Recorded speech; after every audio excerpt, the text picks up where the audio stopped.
একটা লোক নামাজ পড়ে না, নামাজের ব্যাপারে অবশ্যই তাকে জোর করতে হবে। আপনার বাচ্চার বয়স যখন 6 বছর হয়, আপনি তাকে নামাজের তালিম দিবেন।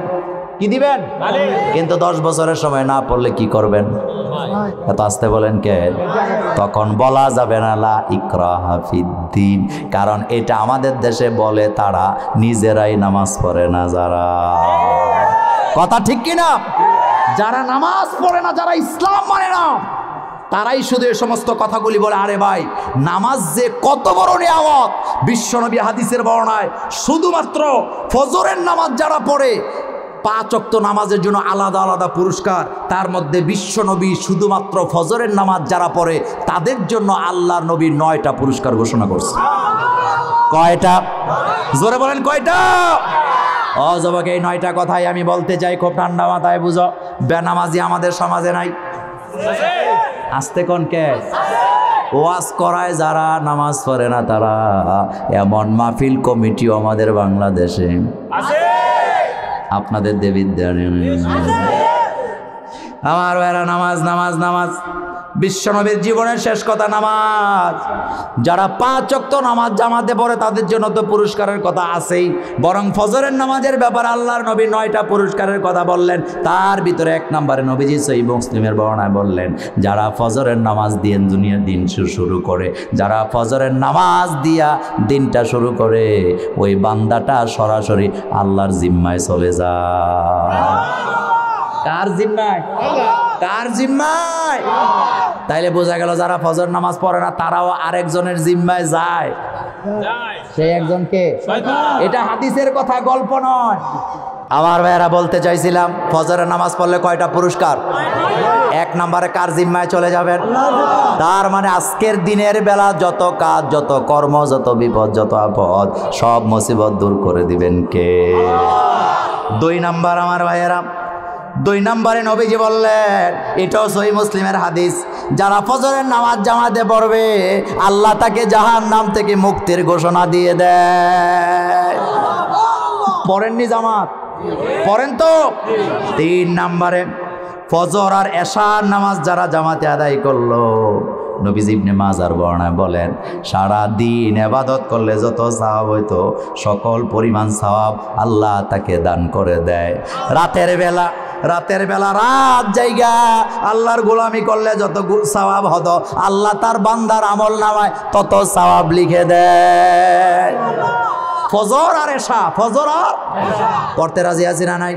নবীজি আরেক হাদিসে বলেছেন, যারা মুনাফিক তাদের 2 ওয়াক্ত নামাজে কষ্ট হয়, একটা হলো ফজর, আরেকটা হলো এশা। যারা মুমিন, পাক্কা মুমিন, ওই 2 ওয়াক্ত নামাজে তাদের কোনো কষ্ট নাই। কয়টা গেল? 3টা গেল আমার ভাইয়েরা।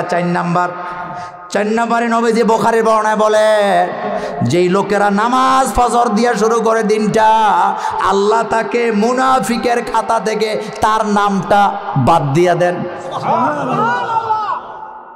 বিশ্বনবী মুনাফিকের আলামত বললেন। নবীজি বলেন, অমুক সাহাবার কাছে মুনাফিকের লিস্ট আছে। একজন সাহাবা দৌড়ে গেছে, যাই ভাই দেখো তো আমার নামটা আছে নাকি। ওই সাহাবা বললেন, ভাই তুমি কি ফজরের নামাজ জামাতে পড়ো নাকি? বলেন, আমি ফজরের নামাজ জামাতে পড়ি। সাহাবা বলেন, তুমি কি এশার নামাজ জামাতে পড়ো নাকি? এবার সাহাবা বলেন, হ্যাঁ ভাই আমি এশার নামাজও জামাতে পড়ি। এবার আল্লাহর নবীর সাহাবা ওই সাহাবাকে বলে দিলেন, যারা ফজরের নামাজ জামাতে পড়ে তাদের নাম মুনাফিকের লিস্টে নাই। আল্লাহ আল্লাহ আল্লাহ। ফজরের জামাতে মজা আছে না নাই? আর আমাদের বাংলাদেশে ফজরের জামাতে মুসল্লি সবচাইতে কম না বেশি? ছাত্র জীবনে ইমামতি করতাম 5 বেলা, এখন তো সময়ের কারণে পারি না। ভালো লাগে ইমামতি করলে, আমল আখলাক কি থাকে? ভালো থাকে। তো ফজরের নামাজে আজান দিলাম, এমন বৃষ্টি হয়েছে মসজিদের সামনে পানি জমে গেছে। এদিক সেদিক তাকাই, একটা লোকও নাই, একজনও নাই। মুসল্লি নাই, দাঁড়ায় আছি, জামাত কিভাবে করব? আরেকটু অপেক্ষা করি দিয়ে একজন আইছে। বললাম, ভাই আলহামদুলিল্লাহ আসেন 2 জনে জামাত করি। কয় হুজুর বালাই হয়েছে, আসেন করি। আমি সামনে দাঁড়াইছি, ওনারে পেছনে দাঁড়া করাইছি। আমি কইলাম, ভাই তখন তো ছাত্র জীবনের কথা। আমি কই, ভাই আমি হইলাম ইমাম আর আপনি হইলে স্বাভাবিক নিয়মে আপনি একামত দিবেন, আমি ইমামতি করলাম। কয় না, কিচ্ছু হইতো না, আপনি দিয়ে কি বুঝাইলাম বুঝলেন তো? একামত জানে না কিন্তু ফতুয়া দিতেছে ইমাম একামত দিলে কিচ্ছু হইতো না। এরকম মুসল্লি বাংলাদেশে না। এখন তো গ্রামে গ্রামে মুফতি হয়ে গেছে। অথচ বিশ্বনবী হাদিসের বর্ণনায় বলেছেন, যারা বিনা কারণে বিনা দলিলে বিনা সবুতে যারা ফতুয়া দেয় তারা নিজের জায়গা নিজে জাহান্নামে করে নিল। নাউজুবিল্লাহ বাড়ি যে কয়েন। আর এই টাইপের হুজুর আমাদের বাংলাদেশে আছে না নাই? সাবধান আমার ভাইরা। বলছিলাম 4 নাম্বার যারা ফজরের নামাজ জামাতে পড়ে তাদের নাম মুনাফিকের লিস্টে নাই। এটা বুখারীর হাদিস। 5 নাম্বার, দুনিয়ার সবচেয়ে বড় সম্পদ হারাইলো তারা ফজর পড়লো না যারা। কথা কি বুঝেন? কথা কি বুঝেন? ঠান্ডা মাথায় বুঝেন। একটা লোক ছেলেরে বিদেশ পাঠাবার জন্য 5 লাখ টাকা মাইর খাইছে। কয় লাখ? 5 লাখ। কয়দিন পরে রাস্তায় পাগল হয়ে আড়ে বেশি কথা কয়। লোকেরা বলে, ভাই লোকটা এত কথা বলে কেন? বেলুন ফুটলে যদি দৌড় দাও তো যুদ্ধ করবা কেন? দৌড় দিলে তো আমি দেবো আগে নাকি? ভয় পাইছ? ভয় পাইছ? ভয় পাইছ? কিচ্ছু না। আমার কথা বুঝেন ভাইরা। না, সাহস আছে, সাহস আছে। আমাদের দেশের যুবকদের সাহস আছে না? না, সাহস আছে আলহামদুলিল্লাহ। এটা পরে বলবো। আমার ভাইরা বলতেছিলাম, আমার ভাইরা কি যেন বলতেছিলাম, 5 লাখ টাকা মাইর খেয়েছে। কত? রাস্তায় রাস্তায় আড়ে পাগলামি করে। লোকেরা কয়, ভাই লোকটা পাগলামি করে কেন? লোকেরা কয়, ভাই মাত্র 5 লাখ টাকা মাইর খাইছে, ব্রেনটা শেষ, আর জীবনে ভালো হওয়ার সম্ভাবনা নাই। কিন্তু নবীজি বলেন, ও আমার উম্মতেরা, ও আমার যুবক ভাইরা, কলিজার ভাইরা, কপালে চুমু দিয়ে বলে যায়, তোমার নবী 1500 বছর আগে বলে গেলেন, এখানে শুধু 5 লাখ টাকার ব্যাপার নয়, বরং যাদের ফজরের নামাজ ছুটে গেল, সারা পৃথিবীতে যত সম্পদ আছে সে যেন এর চাইতে আরো বেশি সম্পদ হারায় ফেললো। তাহলে জানতে চাই, 5 লাখ টাকা হারায় যদি তোমার ব্রেনটা স্ট্রোক হয়, তাহলে সারা দুনিয়ার মতো সম্পদ ফজর হারাইলে এর চাইতে আরো বেশি পেরেশানি হওয়ার দরকার আছে না নাই? আছে না নাই? এলাকায় যারা মসজিদ কমিটি আছেন, ঘোষণা দিবেন যে যেই যুবক টানা 6 মাস জামাতের সাথে ফজরের নামাজ পড়বে তাকে একটা সাইকেল দেওয়া হবে। কোনো অসুবিধা আছে? আর আমাদের দেশে ওই যে মুরব্বী কিছু আছে, মসজিদে আইলে পোলাপানের ধাক্কায় বার করে দেয়। এরকম মুরব্বী আপনাদের দেবিদ্বারে নাই? না, এটা করবেন না। আমি এই ওয়াজটা আজকে করব না, আল্লাহর হস্তে এটা করবেন না। মসজিদে আসুক, ছোট ছোট বলবেন দুষ্টা, তো দুষ্টামি তো বুড়ারা করেন, এটা তো বাচ্চারাই করে। কারা করে? আমি যদি এখন ওনারে কই আসেন খেলি, আয় রে আমার গোলাপ ফুল, খেলবো? তো মোল্লা ভাই এটা একটা কথা হইলো, আমার বয়স দাড়ি অর্ধেকটি ফাইকা গেছে, আপনি কইতাছেন এটি খেলো না। এগুলি কাদের কাজ? বাচ্চারা মসজিদে আসবে, প্রয়োজনে দৌড়াদৌড়ি করবে, নিষেধ নাই, কারণ মসজিদ হলো মুসলমানদের মার্কাজ, মুসলমানদের আশ্রয়স্থল। কি আরো জলে বলেন কি? বুড়া বয়সে যখন গড়ে দাম পান না, বউ দেখতারা না, ছেলে দেখতারা না, কই যান? কই যান? আপনি আরেকজনের এখান থেকে বাইর করেন কেন? বাচ্চারা আসবে, দুষ্টামি করবে, তাদেরকে নামাজের জন্য সুযোগ করে দিবেন। বলতেছিলাম, বিশ্বনবী হাদিসে বললেন, যারা ফজর হারাইলো সারা পৃথিবীর সমান সম্পদ তারা হারায় ফেললো। আমার ভাইয়েরা, তাহলে এখন বলতে চাই, চাকরির দাম বেশি না ফজরের নামাজের দাম বেশি? আরো জোরে বলেন। দোকানের দাম বেশি নাকি ফজরের নামাজের দাম বেশি? মন্ত্রীগিরির দাম বেশি না ফজরের নামাজের দাম বেশি? তাহলে ফজর নামাজ ছেড়ে দেব না, রাজি আছি না? না। এরপরে 6 নাম্বার, যারা নামাজি তাদের ব্যাপারে আল্লাহ নবী বললেন, যারা ফজরের নামাজ আদায় করে তাদের জন্য আল্লাহর ফেরেশতারা সাক্ষী হয়ে যায়। আল্লাহ বলছেন, আকিমিস সালাতা লিদুলুকিশ শামসি ইলা ওয়াসাকিল লাইলি ওয়া কুরআনাল ফাজরি ইন্না কুরআনাল ফাজরি কানা মাশহুদা। আল্লাহ বলেন, বান্দা ফজর পড়ো, কারণ তুমি যখন ফজর পড়ো আমার ফেরেশতারা তোমার ফজরের সাক্ষী হয়ে যায়। কারা সাক্ষী হয়?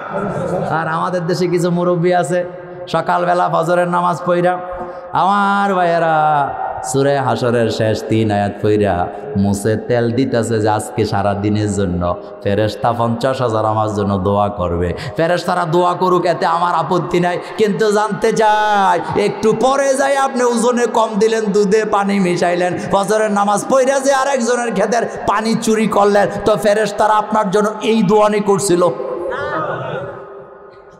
এরকম নাই তো? এরকম নাই তো? আরে বাপুরি, উনি হুজুর শুরু করেন। হুজুর কয় কি শুরু করাম? কয় হাশরের 3 আয়াত। আমাদের দেশের হুজুররা নামাজের প্রতি যত গুরুত্ব নাই, সূরা হাশর ফজরের নামাজের পরে পড়তে হবে। আমি এই ব্যাপারে বিতর্কে যাব না, কিন্তু আমি জানতে চাই 50,000 ফেরেশতা যদি আপনার জন্য দোয়া করে, আপনি কোন সাহসে খাদ্যে ভেজাল দেন? আপনি কোন সাহসে দুধে পানি মিশান? আপনি কোন সাহসে মানুষের জমিনের পানি চুরি করেন? এ মানুষের জমিনের পানি চুরি করুন না লোক আপনাদের দেবীর দ্বারে নাই। আর চুরি তো চুরি, আওয়া কোন জায়গা দিয়া? এমন কি করে? হ্যাঁ, জিংলা দিয়া। জিংলা দিয়া কি দিয়া? জিংলা দিয়া কি দেয়? গুতাইন্য অভ্যাস। গুতাইন্য অভ্যাস এটা আল্লাহর লানত। ফজরের নামাজ যারা পড়ে তাদের সাক্ষী কারা? ফেরেশতারা। কারা? আমার ভাইরা, এটা গেল 6 নাম্বার। 7 নাম্বার, কিয়ামতের ময়দানে সবচেয়ে বড় পুরস্কার জান্নাতীদের জন্য আল্লাহকে দেখা। আল্লাহর দিদার, আল্লাহর দিদার। সূরা তাহায় আল্লাহ বলেছেন, বান্দারে কিয়ামতের দিন আমি তোরে দেখা দেব। জান্নাতীরা যেদিন জান্নাতে যাবে, আল্লাহ জিজ্ঞেস করবেন, ও বান্দা, যত ওয়াদা আমি করছিলাম জান্নাতের পুরস্কার দেওয়ার ব্যাপারে সব কি পাইছ? জান্নাতীরা বলবে, আল্লাহ সব পাইছি, আর আমাদের কমতি নাই, তবে একটা জিনিসের কমতি আছে। আয় আল্লাহ, যার জন্য জেল খাটলাম, যার জন্য ফাঁসির মঞ্চে হাসতে হাসতে চলে গেলাম, যার জন্য কোরআনের ময়দানে রক্ত দিলাম, জেট খাটলাম, জীবনের পর জীবন, বছরের পর বছর জেলখানায় কাটায় দিলাম, সেই তুমি আল্লাহকেই তো এখনো দেখলাম না।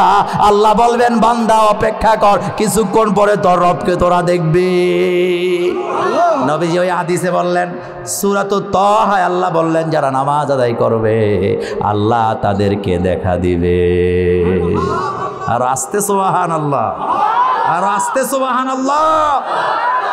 8 নাম্বার, ফজরের নামাজ যারা আদায় করে আমার ভাইয়েরা, তাদের দিনের যত কাজ আছে প্রত্যেকটা কাজকে আল্লাহ বরকতময় করে দেবে। কি করে দিবে? বরকতময় করে দিবেন। এটা বুখারীর হাদিস।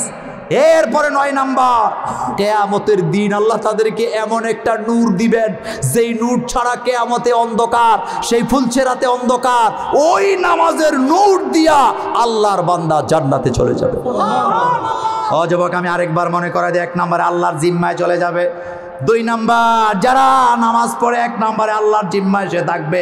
2 নম্বরে জাহান্নাম থেকে মুক্তি পাবে। 3 নাম্বার, ফজর আর এশার নামাজ যারা আদায় করে তারা সারা দিন রাত ইবাদত করলে যত সওয়াব তা পাবে। 4 নম্বরে মুনাফিকের তালিকায় তাদের নাম থাকবে না। 5 নম্বরে দুনিয়ার সবচেয়ে বড় সম্পদ হারায় ফেললে যা হয়তো, ফজর যারা পড়লো নয় তাদের অবস্থা তা হলো। 6 নম্বরে নামাজ হিসাবে ফেরেশতারা তাদের পক্ষে সাক্ষী দিবে। 7 নম্বরে আল্লাহর দিদার লাভ হবে। 8 নম্বরে ফজরের নামাজ যারা আদায় করবে সারা দিনের কাজকর্মে আল্লাহ বরকত দিয়ে দিবে। আর 9 নাম্বার, আল্লাহকে দেখবে এভাবে, চাঁদকে দেখে তারা যেভাবে। চাঁদকে দেখেন যেভাবে, ওয়াসিকাল্লাযীনা তাকাউ রাব্বাহুম ইলাল জান্নাতি যুমারা। আল্লাহ পাক বলেন, কিয়ামতের ময়দানে জান্নাতীদেরকে হাকায়া হাকায়া দলে দলে জান্নাতে নেওয়া হবে। তাফসিরে ইবনে কাসির, তাফসিরে তাবারিতে এসেছে, আল্লাহর নবী এই ব্যাপারে ব্যাখ্যা দিয়েছেন। তাফসিরে তাবারির পনেতা বলেন, এখানে দলে দলে নেওয়া হবে মানে নবীরা থাকবে এক দলে, আল্লাহওয়ালারা থাকবে এক দলে, আলেম ওলামারা থাকবে এক দলে, মুসল্লিরা থাকবে এক দলে। আলাদা আলাদা করে দল বানায়া হাকায়া হাকায়া দলে দলে জান্নাতের দিকে নিয়ে যাবেন কে?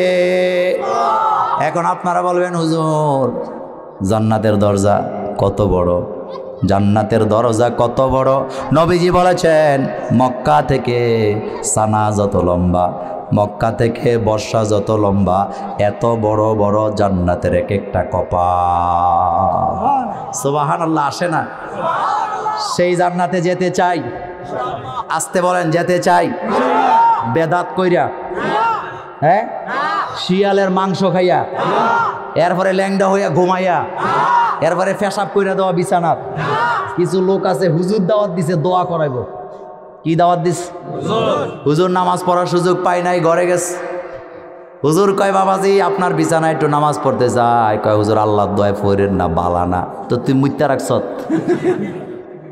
মোমেনের বিছানা কখনো অপবিত্র? মোমেনের স্বপ্ন শুধু স্বপ্ন, এটা কার পক্ষ থেকে? আবার নবীদের স্বপ্নটা ডাইরেক্ট ওহী। কারণ নবীদেরকে কন্ট্রোল করেন কে? ঘরের দরজা যারা আল্লাহর নাম নিয়ে লাগায়, তাদের ঘরে চোর আসবে না, তাদের ঘরের দরজা শয়তানও ভাঙতে পারে না। এটি বলেছেন মুহাম্মদুর রাসূলুল্লাহ সাল্লাল্লাহু আলাইহি ওয়াসাল্লাম। কথা ঠিক কিনা? তাহলে হকের পক্ষে না বিপক্ষে? হকের সাথে আমরা আছি না নাই? ওই যেই কথাটা বলছিলাম, জান্নাতে যেতে কাজ কয়টা? আবার শিরিল্লাযিনা আমানু আমিলুস সলিহাত। আল্লাহ বলেন, যারা ঈমান আনে আমলে চলে করে, আপনি তাদেরকে জান্নাতের শুভ সংবাদ দিয়ে দেন। জানতে চাইলাম আল্লাহ শুভ সংবাদটা কি?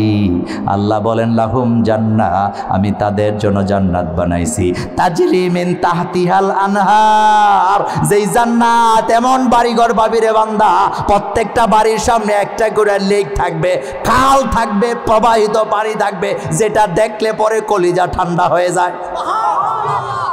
আমাদের দেশের আলেম ওলামারা জান্নাত জাহান্নামের বর্ণনা করেন, তবে আমি বলি ভাইজান, জাহান্নামের সকল শাস্তির কথা আল্লাহ কোরআন হাদিসে বলেন নাই। কারণ জাহান্নামের সকল শাস্তির কথা যদি আল্লাহ বলতো, মানুষগুলো আল্লাহর ভয়েতে পাগল হয়ে যেত।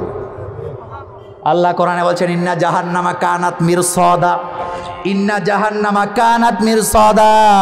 আল্লাহ বলেন, বান্দা জাহান্নাম গোপন ফাঁদ, গোপন ফাঁদ, গোপন ফাঁদ। এটার ভিতরে কত আযাব আছে আমি আল্লাহ ছাড়া কেউ জানে না। আর জান্নাতের ব্যাপারে আল্লাহ আরেকটু এগিয়ে বললেন। আল্লাহ বলেন, মালা আইনুন রাত ওয়ালা উযুনুন সামিয়াত। আমার বান্দারা জান্নাতে আমি এমন এমন নিয়ামত দিব, যেটা জীবনে কেউ কোনোদিন শোনে নাই, জীবনে কোনোদিন চোখে দেখে নাই, কানেও শোনে নাই, এমনকি কল্পনার জগতেও পায় নাই। সুবহানাল্লাহ। সেই জান্নাত চাই কি চাই না? সেই জান্নাত চাই কি চাই না? বাতিলের বিরুদ্ধে হকের পক্ষে চিরকাল সংগ্রাম করতে রাজি আছি না নাই? দুই হাত উঁচু করেন, আমার আল্লাহকে দেখায় দেন।